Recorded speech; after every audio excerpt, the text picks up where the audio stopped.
The one and only Botticelli. Botticelli and Raphael, shirts and trousers. இது ஆலோசனை கூட்டமா? இது எதுக்கு வந்திருக்கீங்க? இங்க என்ன தங்கம் கொடுக்க போறாங்களா? ஏதாச்சும் கொடுக்க போறாங்களா? ஒண்ணுமே இல்ல. இங்க பேசுற தலைவர்கள் என்ன சொல்றாங்கன்னு உள்வாங்கிட்டு நாளைக்கு களப்பணியாற்றணும். அடப்பங்கர வரைக்கும் போய் தேர்தல் பணியாற்றக்கூடிய தாய்மார்கள். நாங்க உங்க தெய்வமா நினைக்கிறோம். இங்க தெய்வம் என்னைக்காவது தெய்வம் பேசியிருக்கா, சண்டை போட்டிருக்கா? இது மாதிரி கூட்டத்தில் பேசுங்களா? அப்ப நீங்க தெய்வங்களா நாங்க நினைக்கிறவங்கள நீங்க இப்படி திரும்ப திரும்ப இப்படி நாங்க தெய்வம் இல்லைன்ற மாதிரி இருக்கு. யாரும் பேசக்கூடாது. என்ன பேசுறாரு நம்ம கதிரவன், என்ன பேசுறாரு? அவர் புலிக்கொடி தலைவர். புலிக்கொடி தலைவர். புலிய பார்த்து பயப்படாத யாராச்சும் உண்டா? அதனால பேசுறாரு. கவுனிங்கடா, கவுனிங்க. எல்லாருக்கும் தான்ப்பா நிக்கிறாங்க வீட்டுல. எதுக்கு போய் சிரமப்பட்டு உட்காந்துட்டு பேசாம எதை கொண்டாந்து உட்கார வச்சுட்டாங்கடா? எப்படிடா எந்திரிக்க? யாரும் நினைக்கணும். எந்திரிக்க, எந்திரிச்சு போறவங்க போகலாம். ஒரு 5 நிமிஷம் போங்க, சும்மா அப்படி வெளியே போற மாதிரி போய்க்கலாம். போங்க. எப்படிடா இங்க இருந்தா பேசக்கூடாது, இடையில எந்திரிக்க கூடாது. அப்படி இருக்கவங்க உட்காருங்க, இல்லைன்னா ரத்தங்கைக்கு செஞ்சிருவீங்க. ஆமாப்பா, இது முடியும் தொட்டிக்கும் பேச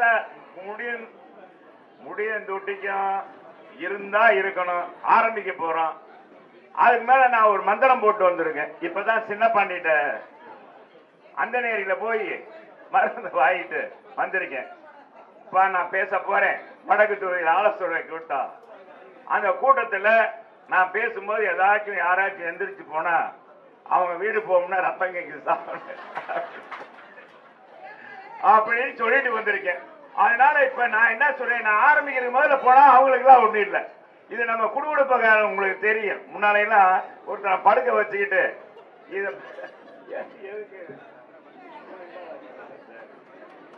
முன்னால சொல்லுவாங்கல்ல, ஒருத்தன் படுத்திருப்பான், அவன் சொல்ல போறான் அவர் மருந்து, அவன் அந்த விஷயம் சொல்றான், அதுக்கு மேல கண்ணு திறக்கணும். முன்னால யாராச்சும் போயினீங்கன்னா ரத்தங்கைக்கு செய்யணும். நான் தான் சின்ன பிள்ளையில அழுதுருக்கேன்.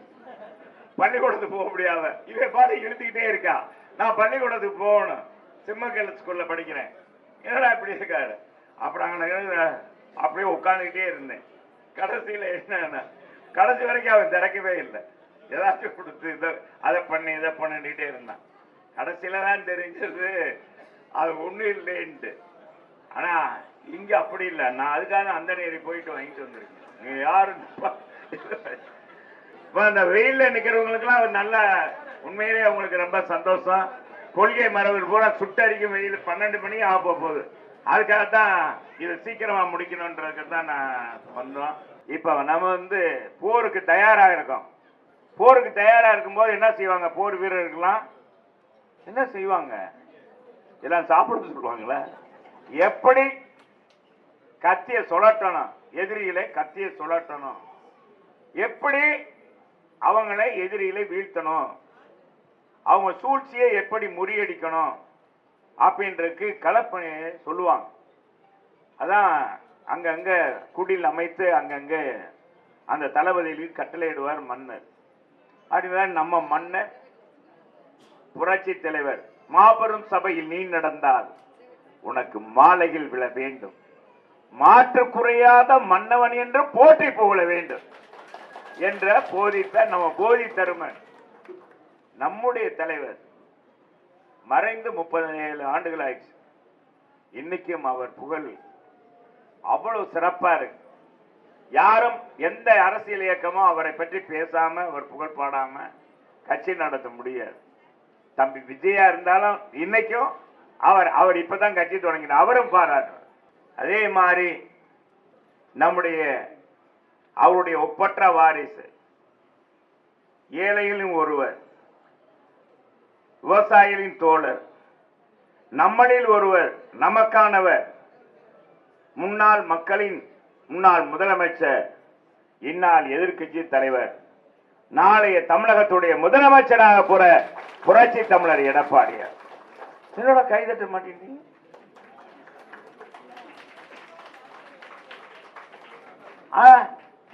நம்ம எடப்பாடியார் அவருடைய ஆணைக்கு இணங்க தான் இன்னைக்கு பாத்தீங்கன்னா இந்த நாட்டை நேசிக்கக்கூடியவர்கள். இந்த நாட்டை ஒரு அரசியல் இயக்கம் என்பது ஒரு மதத்தை தழுவியதாக ஒரு மதத்தை மட்டும் முன்னிறுத்தக்கூடாது, அனைத்து மக்களுக்கான இயக்கமாக இருக்க வேண்டும், ஆட்சி இருக்க வேண்டும் என்ற அடிப்படையில் ஒரே கொள்கையை கொண்ட ஒரே சித்தாந்தத்தை கொண்ட நம்முடைய அனைத்து இயக்கங்களும் நம்முடைய தெரியும், உங்களுக்கு தெரியும், புரட்சி கலைஞர், இந்த மண்ணின் மைந்தர், தேசிய முற்போக்கு திராவிட கழகத்துடைய நிறுவன தலைவர் அண்ணன் கேப்டனுடைய எண்ணமும் அதே மாதிரிதான். இன்னைக்கு அவருடைய துணைவியார் அன்னியார் அவர்கள் இன்றைக்கு நம்மோடு இணைந்து களப்பணியாற்ற இன்றைக்கு இந்த தேசிய முற்போக்கு திராவிட கழகத்துடைய சிப்பாய்கள் எல்லாம் ஒன்றிணைந்து இருக்கிறோம். அதே மாதிரி நம்ம மாமாக்கள் எஸ்டிபை எல்லாரும் நம்ம எல்லாரும் ஒன்னா இருக்கோம். நம்ம புள்ளிப்பாய்ச்சலுக்குரிய பார்வர்ட் பிளாக், தேசியம் தெய்வீகம் இரு கண்கள் என்று வாழ்ந்த தன் வாழ்நாள் சிறையிலே கிடைத்த இந்த மண்ணுக்கு கிடைத்த மாபெரும் மாமருந்து பசுமோன் தேவரையா அவர்களுடைய ஒப்பற்ற வாரிசர் அவர் கண்ட புலிக்கொடி நேதாஜி சுபாஷ் சந்திர போஸ் அவருடைய எண்ணங்களை ஈடேற்றுகின்ற வகையில் இந்த நாட்டை காப்பாற்ற மற்றொரு சுதந்திர போராட்டம். ஆமா, இப்ப ஒரு சுதந்திர போராட்டம் என்று தான் நினைக்கிறேன். இந்த நாடு ஒருவர் கையிலே சிக்கிவிட்டால் இந்த நாடு சின்னாபனம் ஆகிவிடும்.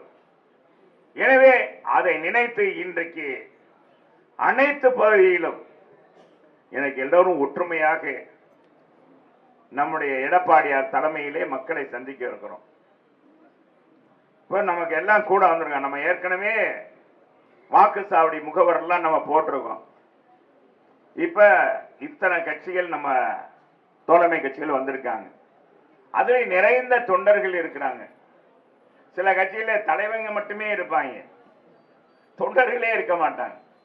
அது இப்ப இன்னைக்கு இருக்க பாரதிய ஜனதா கட்சி பேச்செல்லாம் நல்லா பார்த்தா பெருமையா பேசுவாங்க. அது ஒரு காணல் நீர், அது ஒரு காணல் நீர் பார்க்கறதுக்கு பெரிய குளம் மாதிரி தெரியும்.